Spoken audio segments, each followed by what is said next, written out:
Boa noite, sejam muito bem-vindos. Eu sou Ana Buchaim, eu sou diretora de Pessoas, Marketing, Comunicação e Sustentabilidade da B3.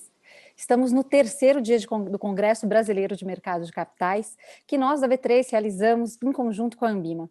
Eu queria dar boas-vindas aos meus companheiros de painel, Carlos Takahashi, que é o CEO da BlackRock aqui no Brasil e também diretor da Ambima, onde ele também é coordenador do Grupo Consultivo de Sustentabilidade da Associação, e Walter Schalka, CEO da Suzano. Sejam muito bem-vindos. O tema que nos traz aqui ganha um destaque exponencial atualmente. Estamos falando dos fatores ESG e do seu impacto nas companhias e também na dinâmica do mercado de capitais. Ou seja, como que as companhias, as gestoras e os demais atores de mercado atuam, alinhados ou não, às boas práticas ambientais, sociais e de governança. A expectativa e a cobrança da sociedade em relação às empresas são crescentes. Então, não basta mais ter um discurso bonito e comercial.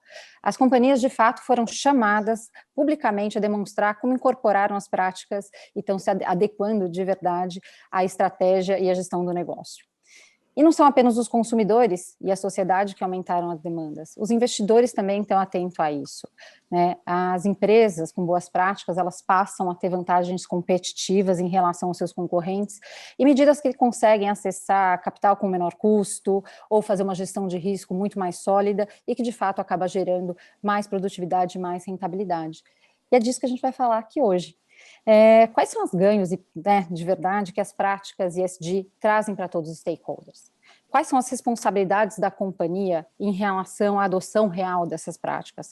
Quais são os seus limites também? Que nem tudo são flores aqui dentro. E como os investidores passam a tomar as suas decisões e estratégias integrando o ESG às suas teses de investimento. Então, eu vou começar esse painel fazendo algumas perguntas, uma pergunta para os dois participantes, e depois eu passo a perguntas direcionadas, mas vocês também podem participar desse debate. É só enviar as suas dúvidas, as suas perguntas aqui pelo site e que eu vou trazer aqui para a nossa conversa. Então, para começar, esquentando, essa pergunta vai para os dois, então acho que o Kaká pode começar e depois o Walter assume.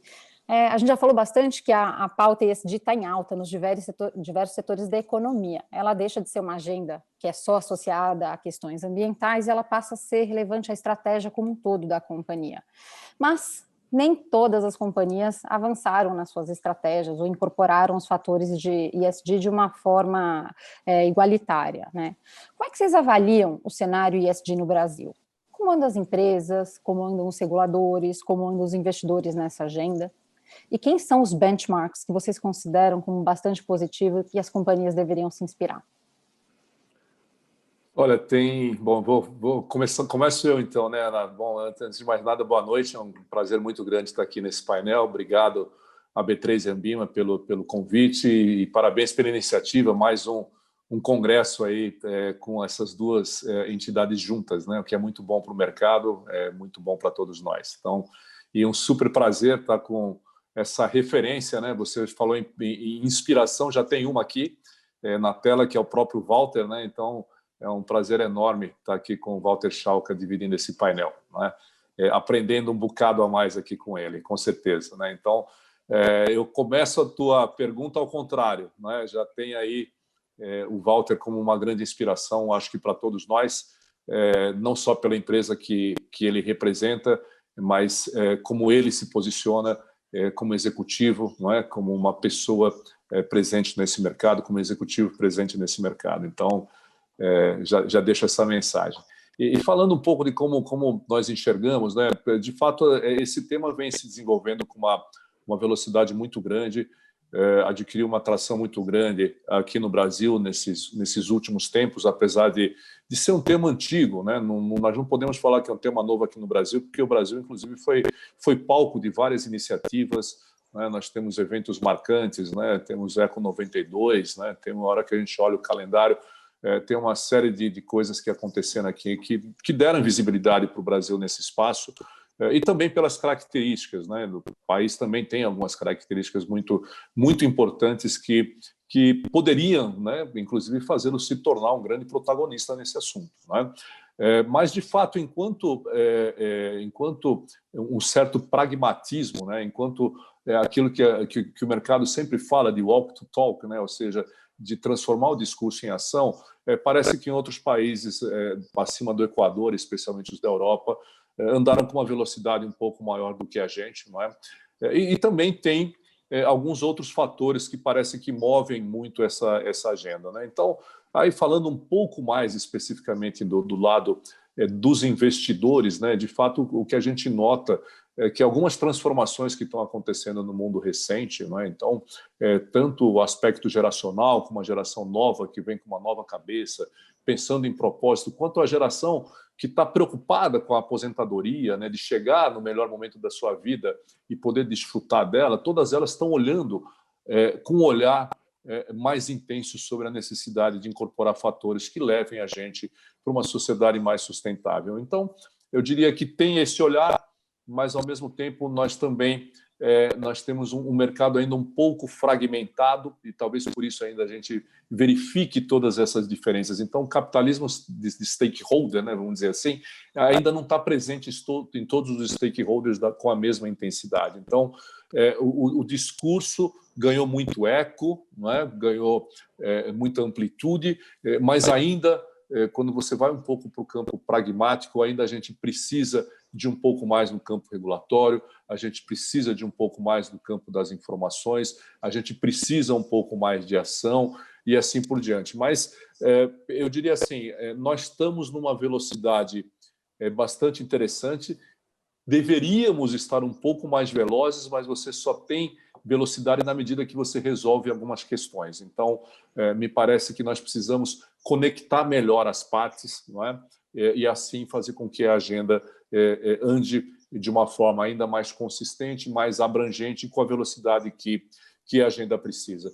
Temos bons exemplos, eu vou ficar no exemplo que eu falei no começo, felizmente, eu acho que o Brasil poderia ser um ótimo exemplo, e nós temos aqui entre nós um exemplo que eu tenho uma profunda admiração. Então, é isso aí. Vai lá, Walter.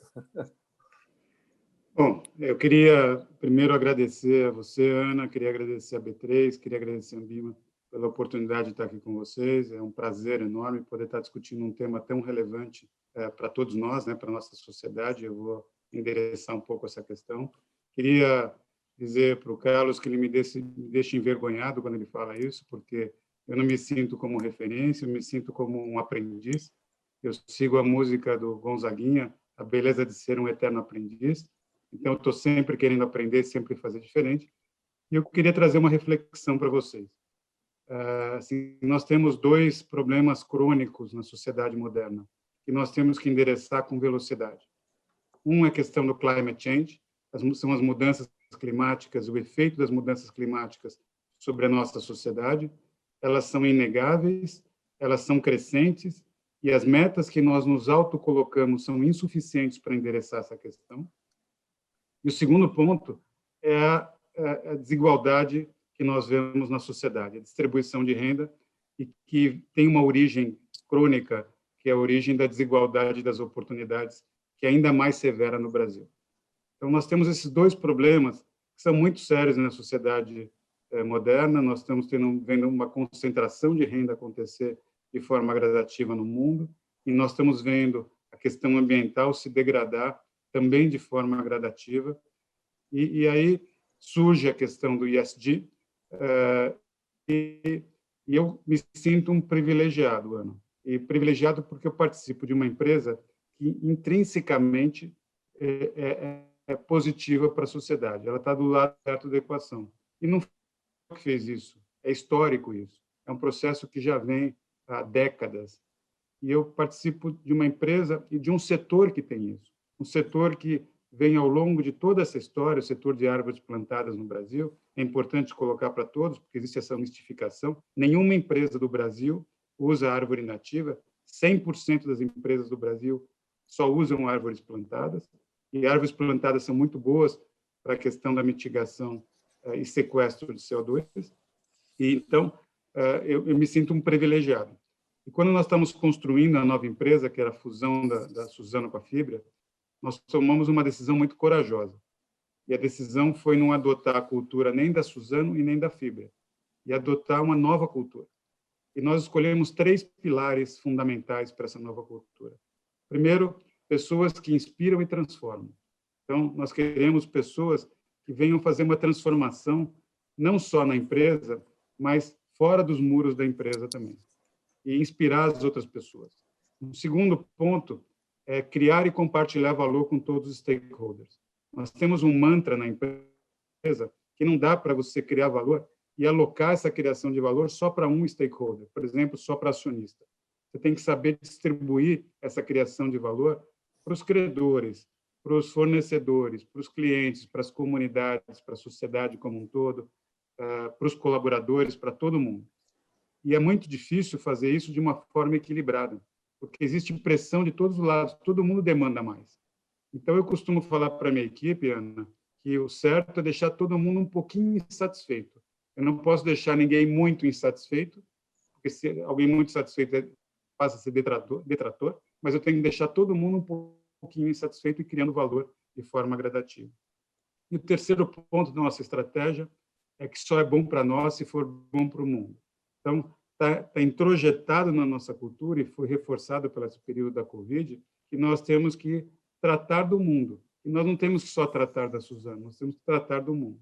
Então, eu queria fazer um convite, e eu queria deixar muito claro que, diferentemente do mercado onde eu compito, eu estou na competição com outras empresas do setor, então você está nominalmente Klabin, CMPC, com outras empresas, no mundo empresarial aí do ESG, nós deveríamos ter um fator de colaboração enorme. E nós temos com a Klabin, nós temos com a CMPC, mas nós deveríamos ter entre todos da sociedade, porque todos temos o mesmo objetivo. Então, eu estou aqui abrindo de uma forma muito franca e muito positiva a Suzano para todo mundo. Eu queria que vocês viessem a Suzano e passassem o aprendizado que nós já passamos, nós queremos transformar isso em um aprendizado coletivo, mas também nos ensinasse também, porque é um programa que nós estamos em evolução. A Suzano não é perfeita. A Suzano só está em evolução e está em evolução rápida. Esse é o nosso objetivo. Então, o que nós queremos é juntar iniciativas da sociedade como um todo para nós endereçarmos o que é fundamental, que são aqueles 2 pontos que nós levantamos. Então, eu não queria nominar uma empresa, porque posso ser injusto, porque existem dezenas de empresas que são ótimas e dezenas de empresas que, em algumas áreas, são melhores que a Suzano. Eu quero aprender com elas. Em outras, que a Suzano está à frente, eu quero ensinar para elas, mas todos nós construímos um mundo melhor. A gente começou muito inspirado e muito adequado. Eu acho que vocês dois trouxeram pontos que a gente vai aprofundar ao longo da conversa, e a questão do aprendizado me agrada muito. Um dos valores da própria B3 é criar um ambiente para as pessoas se desenvolverem. E as pessoas, todos nós, né? Todos que passamos pelas companhias, que estamos aqui, que dividimos, e que bacana, então, que a gente também divide os mesmos valores aqui. Eu vou começar pegando também um comentário que o Kaká fez, que é a história do discurso, né? Como é que a gente parte do discurso e vai para a ação concreta. Kaká, a gente sabe que a BlackRock é apontada como uma das grandes responsáveis por trazer o tema para a pauta das companhias e dos investidores. Pelo menos nesse ano, esquentou demais a conversa ESG. Algumas já fazem há muito tempo, como o Walter mesmo mencionou da própria Suzano, mas outras começaram essa jornada há pouco tempo. A carta que o Larry Fink trouxe para o mercado no começo desse ano deu um choque, né? Chamou as companhias, de fato, para as práticas de ESG. E vocês têm na mão um megafone e um talão de cheque grande para conseguir induzir o comportamento das empresas. Como é que vocês pretendem usar essa força toda para, de fato, fazer com que as companhias tragam ações concretas, né? Como é que a BlackRock vai dar sequência a esse chamado que foi feito lá atrás? Bom, Ana, bom ponto é esse, né? A gente tem um megafone, talvez um megafone grande, ou como um amigo uma vez comentou numa palestra, né? Pô, vocês têm um taco de beisebol agora, isso vai ser muito bom, né, para esse mundo. E eu falei, olha, é tão importante quanto o megafone, um taco de beisebol, né? Foi um chinesinho na frente do tanque que mudou algumas coisas, né? Então, você precisa de todo mundo envolvido, né? Então, essa não é uma agenda que você constrói nem sozinho, né? E é como o Walter falou, você vai aprendendo um com o outro, é uma agenda de colaboração, né? Então, e a visão, né, que nós temos e que se traduz um pouco no que você comentou nas cartas do Larry, né? Então, na verdade, é uma grande jornada. Acho que é uma coisa que a gente precisa ter clara, que é uma jornada sem volta, é uma jornada de um caminho só, mas é uma longa jornada que você tem que ter disciplina para atravessá-la, né? E de alguma maneira, isso aconteceu na BlackRock, né? Então, a gente fala muito da carta do Larry Fink do ano passado, claro que ela se tornou muito visível, né? Talvez a de 2019 e 2020, ambas as cartas, porque ela trouxe foram cartas muito incisivas e muito objetivas, né? E trazendo ações claras daquilo que a companhia se comprometia a realizar no próximo período, né? Mas as cartas do Larry Fink, elas vêm lá de 2012, não é? Então, não é de hoje, começou em 2012, e tem uma razão, né? Eu às vezes vou um pouco mais atrás, eu vou até a fundação da BlackRock. Quando a BlackRock nasceu, os próprios fundadores assumiram que ela seria uma gestora de recursos de terceiros fiduciária, que ela não faria gestão de recursos próprios, né? Que ela queria fazer gestão de recursos de terceiros e que faria isso com uma perspectiva de longo prazo, não é? Para exatamente poder ajudar o máximo de pessoas a alcançar o bem-estar financeiro no futuro. Então, essa foi a visão com que a BlackRock começou as suas atividades, e aí ela se tornou uma gestora de recursos destinados à aposentadoria. Então, essa responsabilidade fiduciária, não é? 2/3 do portfólio da BlackRock são destinados à aposentadoria. Deixou muito claro, não é? O que ela teria que incorporar para a sua atividade. Então, em 2012, então o Larry Fink começou a mandar as cartas, e foram cartas muito mais inspiracionais, falando em propósito, né, falando em visão de longo prazo, como eu já comentei, e ao longo do tempo, alguns outros elementos foram sendo acrescentados, elementos de governança, não é? Conselheiros independentes, diversidade nos conselhos, questões relacionadas ao grupo de colaboradores, e isso tudo foi evoluindo até que a preocupação ambiental, né, que o Walter abordou super bem, né? Nós temos uma agenda de mudança climática que ela é severa, é muito séria, e muitas vezes nós não damos a importância que tem que ser dado a isso. E aí a carta finalmente a carta primeira de 2019, né, que falava da dificuldade dos governos lidarem com essa agenda, e portanto o setor privado teria que assumir o protagonismo nisso, porque o setor privado tem sim como fazer essa agenda mover. E aí 2020 finalmente veio a carta com compromissos objetivos, não é?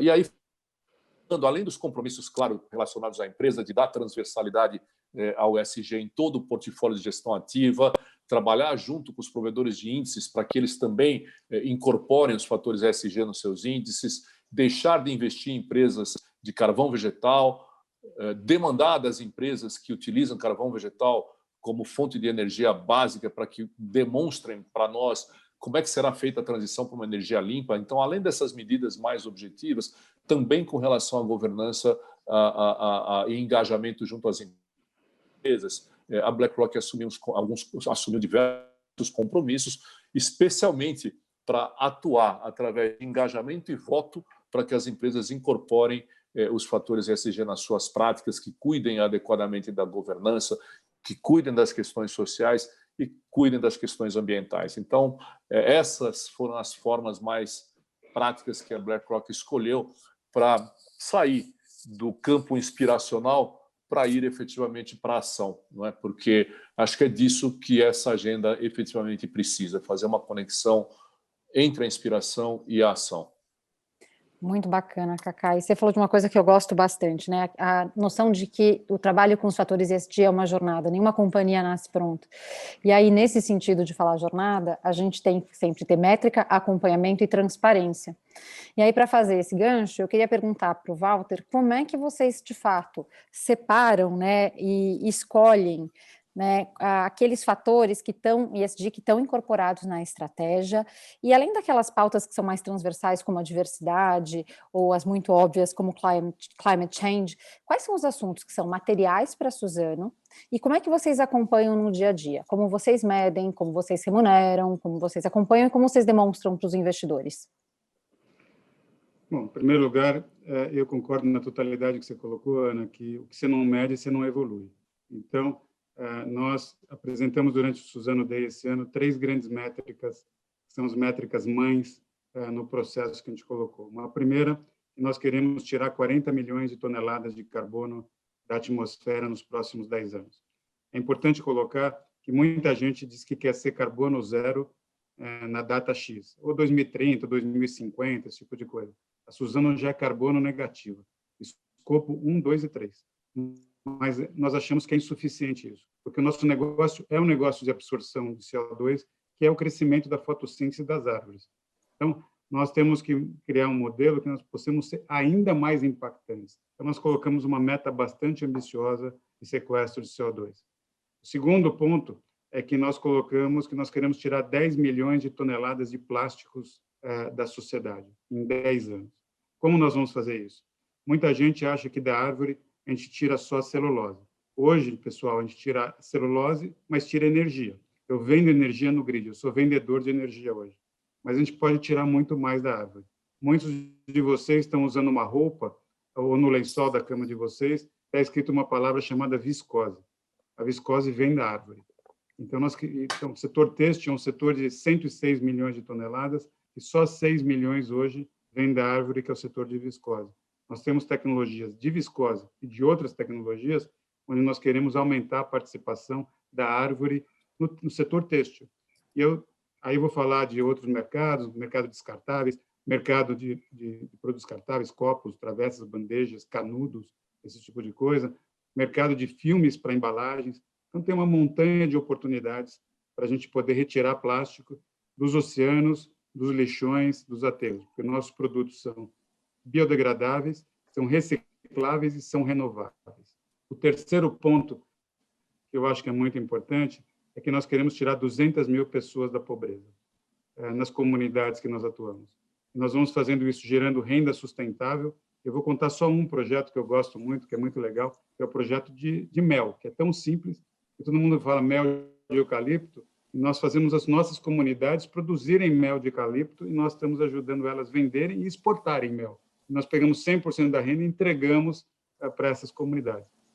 Só que, para essa geração, nós queremos gerar renda. Para a próxima, nós queremos gerar educação. Nós vamos atuar também nas comunidades na questão de educação. Então, nós queremos essas 3 grandes métricas, mas nós também temos métricas de água, de diversidade, de aterros, para volumes que vão para aterros, e assim sucessivamente. E nós criamos um portal dentro do nosso site, qualquer pessoa pode entrar e acompanhar regularmente como é que vai a evolução de cada um desses indicadores. E mais, todos esses indicadores são auditados por terceiras partes.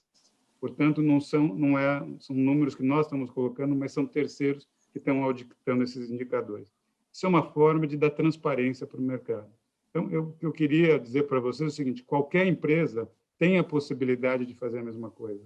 E, obviamente, como você bem colocou, Ana, e o Carlos colocou, isso aqui é uma jornada. Então, nós todos podemos colocar metas e vamos acompanhando sobre as metas. Nós estamos falando aqui com muitas empresas nesse momento. Todas essas empresas têm metas. Nós temos metas, além das metas financeiras que todos têm, nós também temos metas que são metas ambientais, sociais e de diversidade. Então, essa é a nossa filosofia, colocar metas que estão remunerando todos os executivos da companhia por alguma coisa que a gente esteja acompanhando no dia a dia. Excelente. De fato, ter um portal com as metas transparentes, que sejam acompanháveis e auditadas, é uma das melhores práticas que a gente tem, e é de fato louvável que vocês tenham isso com tanta clareza e com tanta estrutura. De verdade, me agrada muito e fico bastante feliz. Eu também vou checar, porque é algo que me interessa demais. É sempre bom ter benchmark, então fica a dica para as companhias que também estão olhando a gente. E eu queria, Cacá, se você me permitir, fazer uma claro. propaganda da nossa diretora de sustentabilidade, que é a Malu, que tem feito um trabalho maravilhoso em relação a isso. Ela tem inspirado muita gente na organização, ela tem levado a organização a um trabalho de colocar metas muito ambiciosas, nos provocado todos os dias. Então, muito obrigado, Malu Paiva. Eu queria publicamente te agradecer.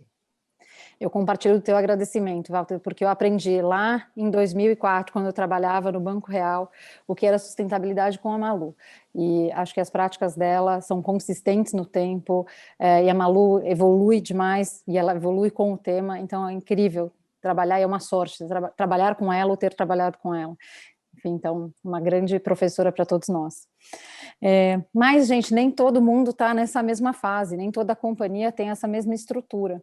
E aí, trazendo um pouco para o Kaká, né? Como houve uma pressão dos investidores para as companhias acelerarem os seus compromissos com ESG, tem algumas que têm compromisso genuíno faz bem, tem outras que não fazem tão bem, né? Tem umas que fazem só ESG para inglês ver. Que dica que você dá para uma empresa, né, que quer fazer uma transformação genuína, quer fazer um trabalho decente em ESG, se diferenciar daquelas que não fazem um trabalho tão legal? Você considera que o uso de certificação independente é um bom caminho, Kaká? Olha, as certificações ajudam, mas eu não acredito, né, que seja nem o melhor nem o único caminho, né? Eu realmente, a nossa visão é que a transparência, a informação transparente, né, e a informação consistente, as informações também vindas. Então, nós temos hoje tem uma grande discussão no mercado, né, porque nós temos vários relatórios que trazem informações, relatórios pelo mundo, tem o GRI, tem o SASB, tem o TCFD, enfim, tem uma discussão até de algum nível de standardização, de padronização desses relatórios todos, para você poder cada vez mais ter uma fonte de dados consistente, né? Então, tem muitas coisas que evidenciam muito, né, quando você está tendo ações para simplesmente mostrar uma aparência, né, de que você está realmente preocupado com isso e realmente você incorporou isso, né? Então, daí até fazendo um pouco de uma ligação, né, com a atividade da Anbima, né, nós estamos muito focados, né, entre outras ações, em nós conseguirmos, né,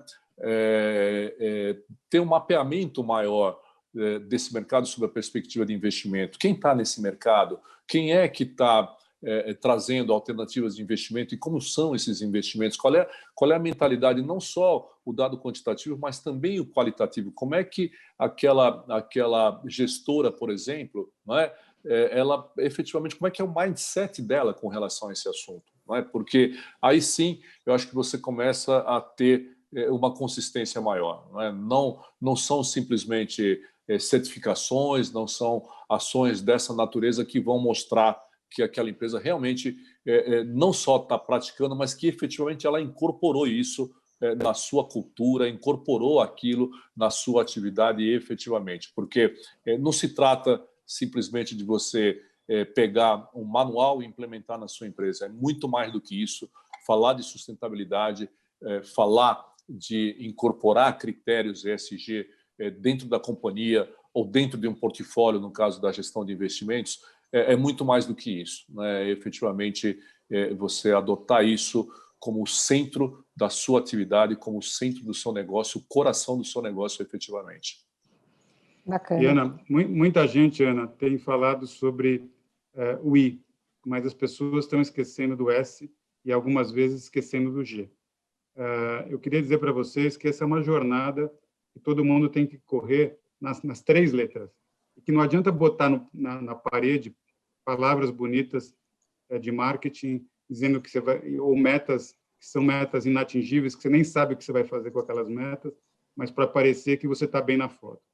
Eu recomendo fazer com que as pessoas tenham ações práticas, e algumas vezes de evolução, outras vezes de revolução nas suas atividades, na forma como você conduz.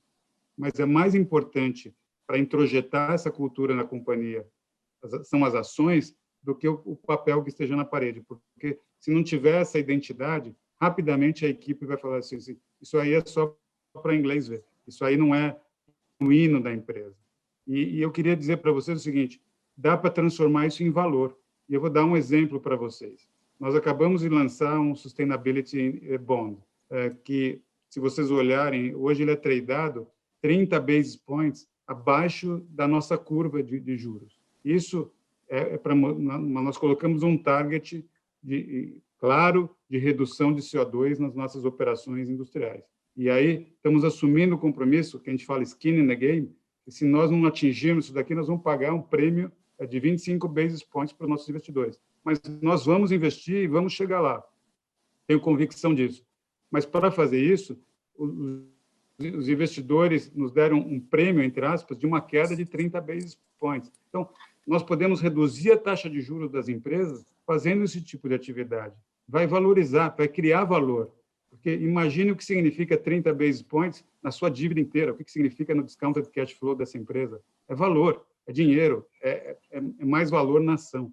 Então, eu queria dizer para você o seguinte, não achem que isso seja um custo. Isso pode ser muito positivo de diversos ambientes. Na mobilização da equipe de vocês, na atração de talentos de vocês, no custo de capital de vocês. Ou seja, tem muita oportunidade para transformar tudo isso, não apenas no lado econômico, no lado ambiental, social e de governança, mas também em valor para a empresa. E, Walter, acho que você foi muito preciso quando você fala que ainda tem companhias que acham que trabalhar com fator ESG é um custo, gerar um custo adicional para a companhia. Não é. Ela pode trazer um retorno bacana no curto prazo, no médio prazo e no longo prazo, mas tem que fazer as escolhas corretas, né? Você mencionou, e eu achei bem interessante na questão da cultura de vocês, que vocês querem fazer e distribuir valor de uma forma equilibrada para todos os stakeholders, o capitalism stakeholder, o stakeholder capitalism, como o Kaká mencionou anteriormente, é o que vocês estão fazendo na prática. Conta para a gente como é que acontece no dia a dia essa discussão entre dois valores bons, entre ajudar eventualmente o acionista, os colaboradores, a comunidade, o meio ambiente, como que eles brigam, como vocês decidem e como que vocês fazem na prática para colocar o assunto ESG vivo e da estratégia da companhia?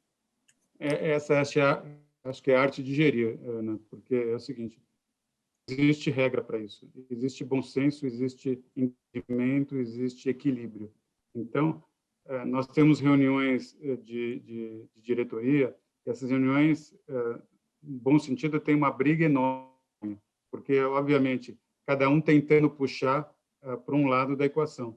E nós decidimos conjuntamente, em alguns casos votamos, porque não chegamos a consenso, de como nós vamos fazer as alocações de valor ao longo do tempo. Porque, assim, não dá para uma companhia pensar só num dos stakeholders. Então, assim, tem o pessoal da área de celulose ou da área de papel brigando pelo cliente, depois tem a Malu brigando pelas comunidades e pela questão social e pela questão ambiental, depois tem o pessoal industrial brigando pelo custo, cada um briga por alguma coisa, e isso é muito bom. E nós entendemos a diversidade de opiniões como sendo rica também na criação de valor e de cultura na companhia. Então, nós respeitamos uns aos outros e vamos gradativamente atendendo. E vou falar para vocês, algumas vezes erramos, e faz parte do jogo errar. E nós não penalizamos o erro na companhia, porque o que nós queremos fazer é que o erro se transforme em aprendizado. Então, o que nós fazemos é que nós vamos gradativamente discutindo, de vez em quando fazendo ajustes. Aqui erramos a mão, foi mais para um lado do que deveria, tem que acertar aqui ou acertar acolá, e gradativamente nós vamos criando um valor. Vou dar um exemplo prático. Surgiu a questão da Covid, e nós falamos o seguinte, nós precisamos atender a sociedade. Esse momento é o momento de colocar a nossa alma para atender a sociedade. E nós vamos ajudar a produzir 6.500 ventiladores.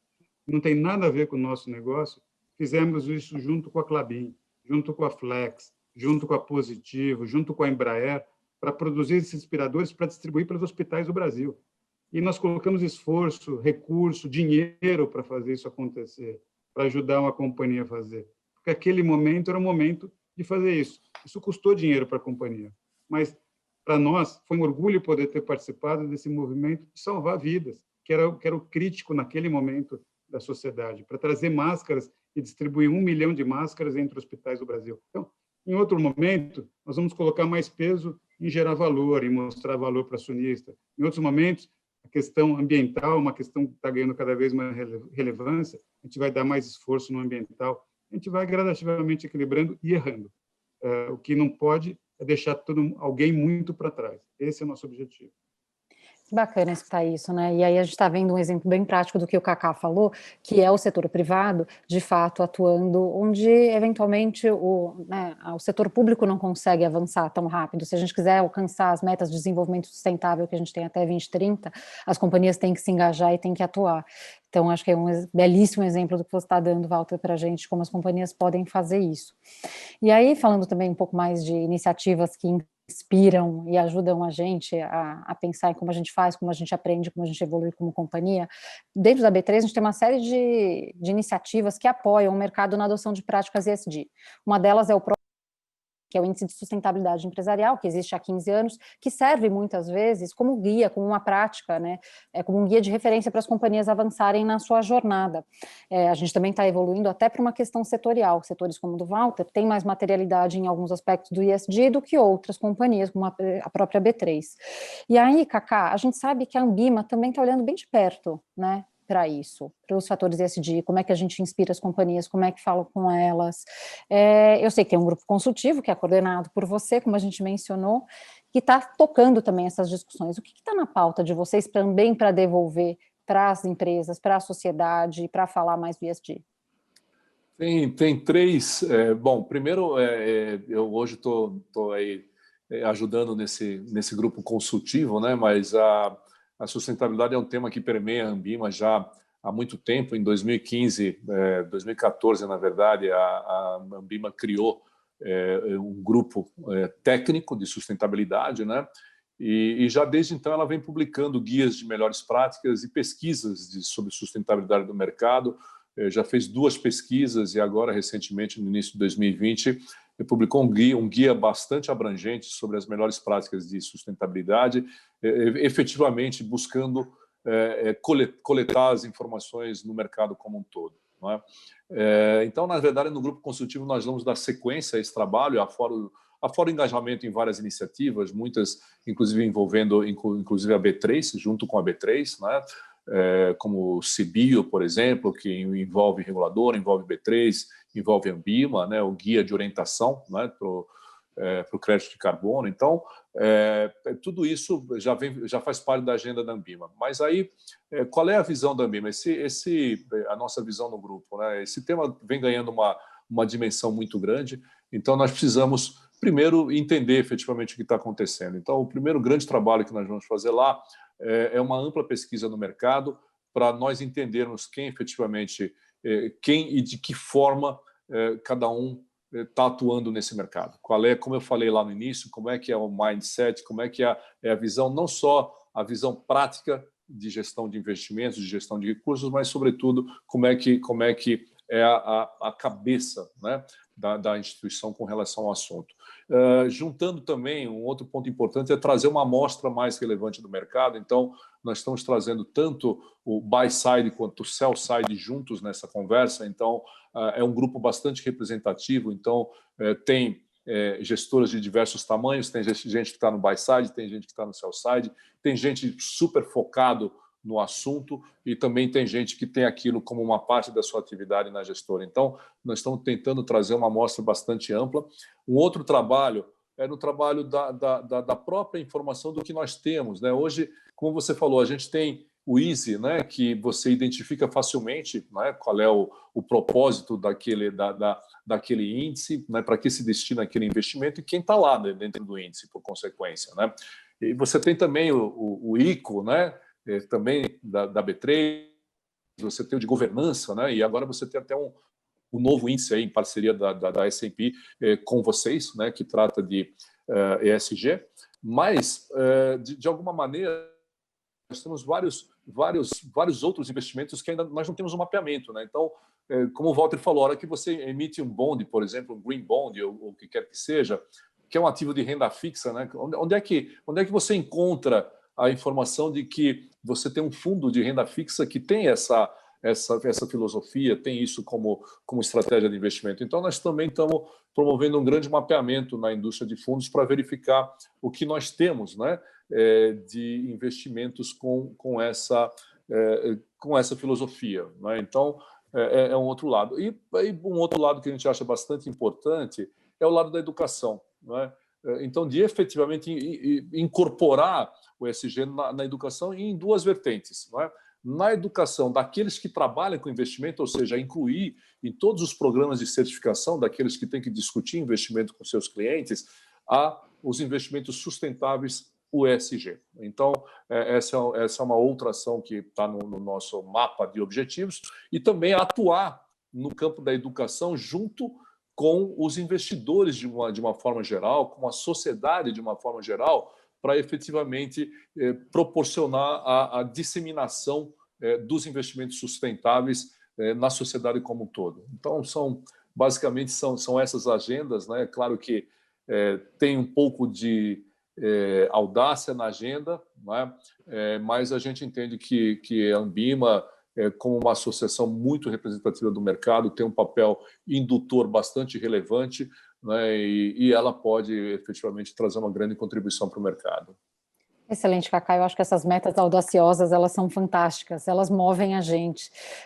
Então, eu sou signatária de todas elas. Eu acho fundamental, aliás, para o mercado e para o momento que a gente está aqui no Brasil. Walter, aqui eu queria fazer uma pergunta que vai extrapolar a Suzano, tá? A gente combinou que a gente poderia fazer isso, e como está também na tua fala, devolver mais para a sociedade, eu queria aqui um pouco da tua opinião. É verdade que o ambiente tecnológico, ambiental, geopolítico e socioeconômico mudou bastante nas últimas 2 décadas e estão trazendo para a gente um chamado para a gente reexaminar as práticas de governança corporativa, né? Já que elas trazem questões fundamentais e desafios nas áreas públicas e de governança. Assuntos que antes eram tratados assim, meio a reboque, ou considerados secundários pelos CEOs e pelos boards, que eram, antes a gente só privilegiava talvez as relações muito mais voltadas para os acionistas e não para todos os stakeholders, como você falou, elas começaram a ser incorporadas, a entrar na agenda de fato dos CEOs dos boards, porque elas determinam, de fato, a forma, né, como a companhia pode gerar valor e criar valor sustentável econômico no tempo. Você acha que as companhias brasileiras, de fato, assim, colocaram suas estratégias ESG bonitinhas e elas estão formadas? E você acha que elas estão dando passos além do ESG para tratar da questão de dados?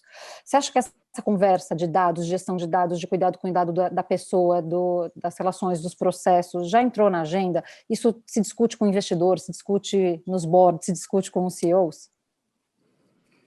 Bom, em primeiro lugar, eu acho que é importante colocar, Ana, que acho que mudou o perfil dos executivos e o perfil das empresas no mundo. Acho que nós somos treinados, a minha geração foi treinada de uma forma inadequada, mas era o momento da época, para maximizar o intramuros, né? Então, é para ganhar eficiência o tempo todo, para evoluir no business model, para mudar os sistemas. E, geralmente, a gente falava, era assim, a gente olhava o que acontecia extramuros e falava assim, isso não é meu papel, isso é papel do governo, isso é papel de terceiros, e isso é papel de filântropos. E eu queria dizer que filantropia é uma coisa maravilhosa, mas nós precisamos resolver, e é isso caiu a ficha, que nós precisamos resolver os problemas estruturais da sociedade.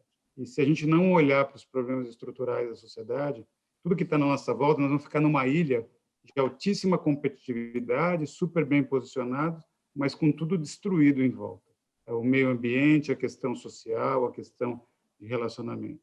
Então, a gente precisa entender que o nosso papel é um papel de, hoje, de usar as nossas técnicas que nós aprendemos dentro das empresas de ganhar produtividade, ganhar eficiência, ganhar formas diferentes de atuar e aplicar essas técnicas para ajudar a transformar a sociedade. Então, quando alguém fala, olha, vamos proteger a Amazônia é nossa responsabilidade como cidadão do mundo. Não é como B3, não é como BlackRock, ou não é como Suzano. É como cidadãos do mundo. Nós precisamos proteger a Amazônia porque ela é fundamental para o equilíbrio climático nos próximos décadas, nas próximas gerações. Nós temos uma responsabilidade com esse legado. Quando a gente fala em fazer diversidade, não é porque a gente quer defender a minoria A ou a minoria B, ou os problemas históricos que nós temos que fazer, porque isso é o certo. Nós temos que entender que isso é o certo para a sociedade, que nós precisamos entender que todo mundo precisa ter igualdade de oportunidades, que todo mundo precisa ter uma condição igual. Se você não nasce no CEP privilegiado, você já sai atrás. Isso é injusto. Então, nós temos a responsabilidade de gerar esse equilíbrio de novo na sociedade.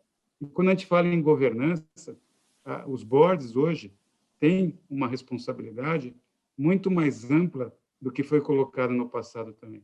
Então, Nós temos hoje vários comitês na Suzano formados eminentemente por terceiros, por pessoas de fora, especialistas nas áreas de sustentabilidade, comitê de auditoria 100% independente, na área de pessoas, gente de gestão, pessoas que foram treinadas, CEOs de outras empresas, porque nós queremos ser desafiados, nós queremos treinar e nós queremos evoluir. Então, eu acho que é muito importante que, e eu sempre falo isso para a minha equipe e para as pessoas do board, é o seguinte: nós não somos perfeitos hoje e não seremos perfeitos amanhã, não existe essa perfeição. O que nós temos que saber é escolher nossas prioridades e atacar gradativamente e evoluir em todas elas, porque nós vamos fazendo uma empresa melhor a cada dia, que vai impactar a todos os stakeholders e que vai impactar a sociedade. O que nós não podemos deixar de fazer, isso que é muito importante, é olhar o nosso papel na sociedade. E esse papel tem uma relevância que poucas empresas ainda se aperceberam. Você fala com muito executivo ainda que está no mundo antigo de maximização. E eu queria dizer para vocês que é muito gostoso, dá muito orgulho de participar de um projeto que é um projeto que vai extramuros, porque isso dá um sentimento para cada uma das pessoas que participam desse projeto de que o impacto que elas estão trazendo é um impacto positivo não apenas para um grupo limitado de investidores, mas para a sociedade como um todo. Então, sim, nós temos que olhar para os investidores, temos que evoluir nosso business model, temos que ganhar eficiência, porque isso é a fonte de recursos para poder investir e compartilhar valor com todos. É isso que nós temos que fazer o tempo todo.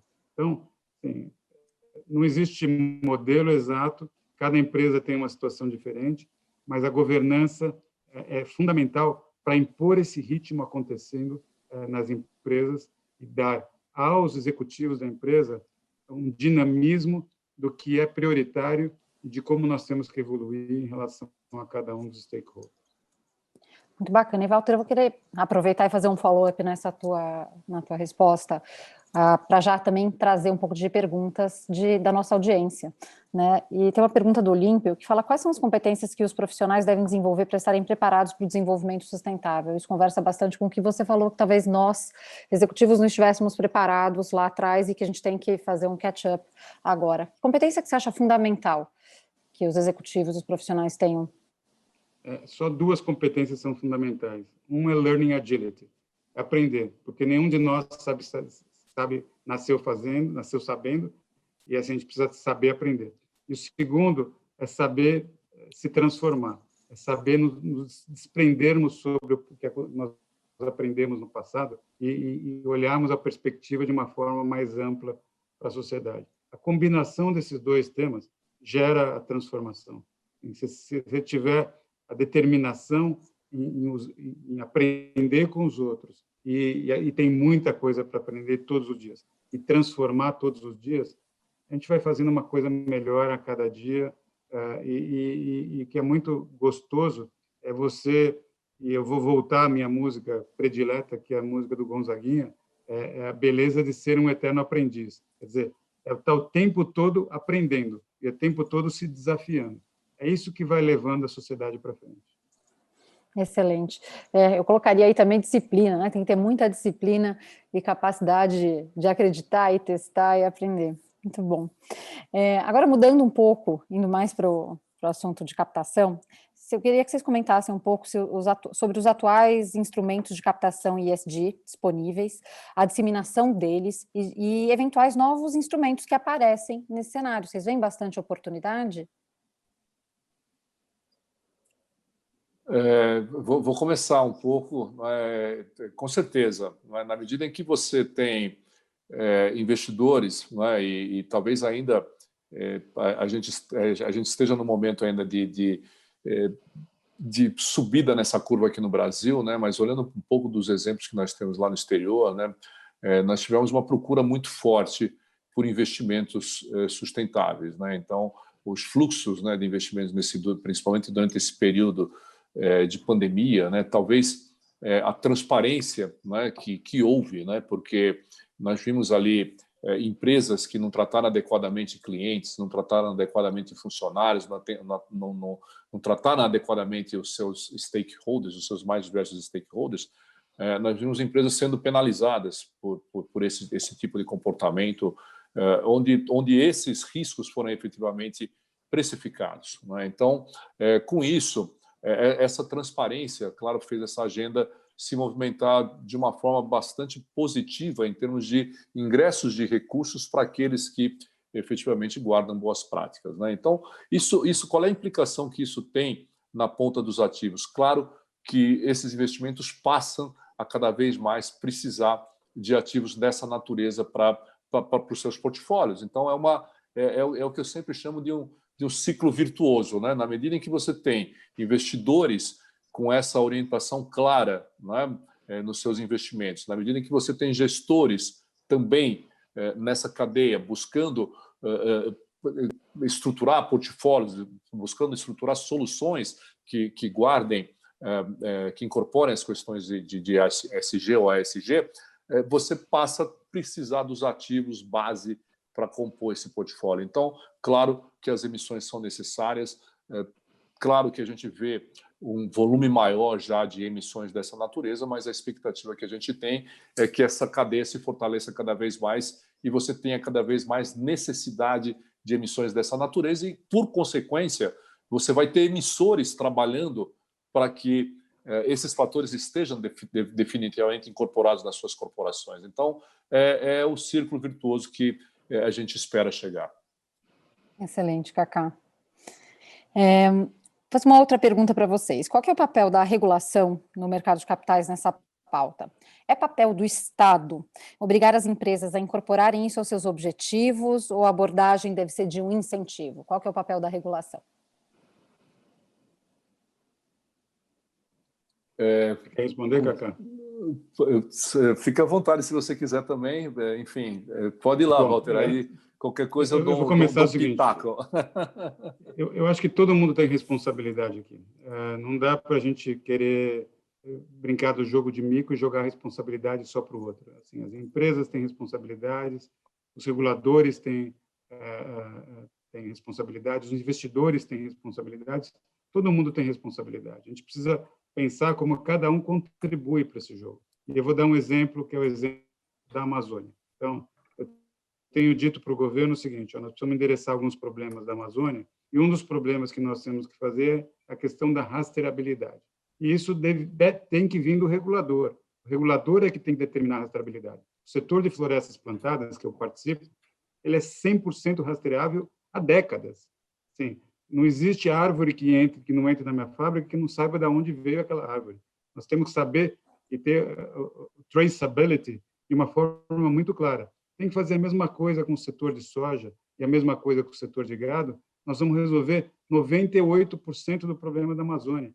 E só para vocês saberem, esses setores, uma parte irrisória do volume deles vem dessas áreas que são de desmatamento ilegal. Mas eles levam um carimbo, que é um carimbo que está prejudicando a eles mesmos. Então, sim, ou eles fazem autorregulação, o que é difícil, né, num setor que é tão fragmentado quanto o setor de pecuária, ou o governo faz um enforcement do que tem que fazer essa rastreabilidade. Mas estou dando um exemplo. Os investidores, vou dar outro exemplo, têm que saber fazer uma análise adequada das empresas. Eu vejo muito investidor falando assim, porque vocês não estão bem posicionados em tal índice, indicador que tem aí. Esses indicadores, muitos deles não são bons o suficiente. Então, o investidor precisa entender suficientemente da empresa. E eu vou dar um exemplo interessante para vocês. Mês que vem eu completo 8 anos de Suzano. E aí, quando eu começava a fazer apresentações para investidores há 8 anos, as apresentações eram o seguinte: eu apresentava todos os resultados e, no final, tinha um capítulo que ninguém escutava de ESG, porque todo mundo era no apêndice da apresentação. Hoje, pessoal, nós fizemos, assim, acho que todo mundo sabe, o follow-on do BNDES, agora recentemente, uma operação de 7 bilhões de reais, onde o BNDES vendeu a participação dele na Suzano e nós tínhamos um compromisso moral com o BNDES que nós íamos ajudar o BNDES a vender fazendo com investidores. Eu falei com 180 investidores em 9 dias. E aí, cerca de 30, 40, algumas reuniões, 50% da reunião era para discutir ESG. Então, assim, está mudando isso. Então, se as empresas não acordarem, se os investidores não acordarem, se o governo não acordar, e todos os outros participantes do mercado, a gente não consegue se mover. Eu tenho provocado o Gilson que a B3 tem que lançar carbono, tem que ter precificação de carbono adequada. Então, porque a gente precisa precificar o carbono e o Brasil tem que entrar no mercado regulado de carbono, adotando a cláusula 6.2 e 6.4 do Acordo de Paris, o ano que vem em Glasgow, na COP26. E aí nós vamos ter um mercado de carbono que vai ser bom para todo mundo, vai ser bom para o Brasil. O Brasil pode trazer 10 bilhões de dólares por ano. Imagine 10 bilhões de dólares de carbono aplicado na Amazônia, só para a preservação da Amazônia. Cria um mega valor para aquela região. Então, e aí a gente precisa pensar formas diferentes de atuar, mas todos têm sua responsabilidade. Não dá para jogar que a responsabilidade está do lado A, B ou C. Perfeito. Gente, a gente está chegando no final, a gente tem 4 minutos e eu não quero encerrar antes de deixar vocês contarem um pouco das considerações finais de vocês. E para o Kaká vai ter que dar um spoiler para a gente do que vai ser a carta do Larry Fink para 2021. Kaká, queria que você fizesse suas considerações finais e contasse o spoiler para a gente. Eu também queria ter esse spoiler, viu? Mas, enfim... claro, todo ano a gente tem uma expectativa, e nós mesmos na companhia, né? Isso é alguma coisa que, como está extremamente incorporada na cultura da companhia, todo mundo espera com muita ansiedade como vem a carta do Larry Fink para o próximo ano, né? Mas com certeza um ponto fundamental no que provavelmente o Larry Fink vai falar, ou enfim, o que a empresa vai comunicar é a prestação de contas, não é? Então, o ponto fundamental, não é? E acho que tanto você, Ana, quanto o Walter falaram muito bem sobre isso, né? Você assume compromissos, esses compromissos adquirem a forma de medida e essas medidas têm que ser acompanhadas e você tem que dar transparência àquilo que está fazendo, né? Então, a BlackRock vem se preocupando com isso. Então, já durante esse período de 2020, esse período complexo que a gente está vivendo, nós já tivemos pelo menos 3 prestações de contas com relação às nossas ações de stewardship, que são as ações de engajamento e voto nas empresas que nós investimos, e seguramente nós vamos ter uma grande prestação de contas vindo por aí, falando todos os avanços que nós tivemos e o que nós temos para fazer com esse aprendizado que nós tivemos durante esse período, né? E acho que a minha consideração final fica muito para aquilo que nós falamos no começo, né? Nós temos que transformar a inspiração em ação, nós temos que efetivamente dar velocidade a essa agenda, porque essa é uma agenda urgente. Cada um de nós temos que ter clareza das nossas responsabilidades nessa agenda e agir efetivamente. E aí, falando um pouco para o mercado financeiro, nós temos uma responsabilidade imensa, não é? Se nós temos, não vou dizer se nós tivéssemos, porque nós temos, a gente sabe tudo o que passa pelo mercado financeiro, não é? Tudo o que passa pelo mercado financeiro é tudo. Então, a capacidade que nós temos de mover essa agenda é enorme, não é? Mas é importante que a gente tenha compreensão das responsabilidades que cada um tem e que cada um assuma as responsabilidades nesse papel para efetivamente a gente mover essa agenda. E uma coisa que eu sempre falo, todas as boas agendas são movidas pelos bons projetos, pelas boas pessoas e pelos bons propósitos. É nessa direção, com tudo isso junto, é que a gente tem que andar para frente sempre e não desistir, porque é uma jornada, não é? É uma jornada. Isso mesmo. E você, Walter, que mensagem se deixa para o final? O Mark Twain tem a música que eu gosto, que vocês podem escutar, que é super legal, que é olhar para frente, né? A gente tem que olhar para frente e saber transformar e saber fazer as coisas acontecerem. É nossa responsabilidade e é muito gostoso participar dessa jornada de transformação que a nossa sociedade está fazendo. E eu queria convidar todo mundo a não buscar e não crucificar as pessoas que ainda não fizeram, mas convidá-las e induzi-las a participar desse processo de transformação, a levar a um processo muito melhor que vai impactar a vida das empresas e vai impactar a vida da sociedade. Usando as suas palavras, Carlos, é para essa jornada que nós temos que convidar todos, e é muito gostoso participar dessa. Bom, muito obrigada. Cacá, Walter, para mim foi uma aula, é um prazer poder moderar essa conversa com vocês. Tenho certeza que para quem nos acompanhou também. Então, muito obrigada por aceitarem o convite e dividirem tanto conosco. Pessoal, eu também agradeço quem nos acompanhou por aqui. Por favor, respondam a pesquisa de satisfação que está disponível nos comentários. E eu queria lembrá-los que a gente ainda tem 2 dias de congresso e tem muitos temas, muitos painelistas interessantes pela frente. E, aliás, o próximo painel está imperdível. É um dos nomes mais respeitados em inteligência artificial no mundo. A Jay Agrawal está imperdível. Acompanhem, não saem daí, peguem uma água e voltem, porque está demais. Muito obrigada, boa noite a todo mundo, até a próxima. Boa noite, obrigado. Boa noite. Um abraço. Um abraço, obrigada. Obrigadão.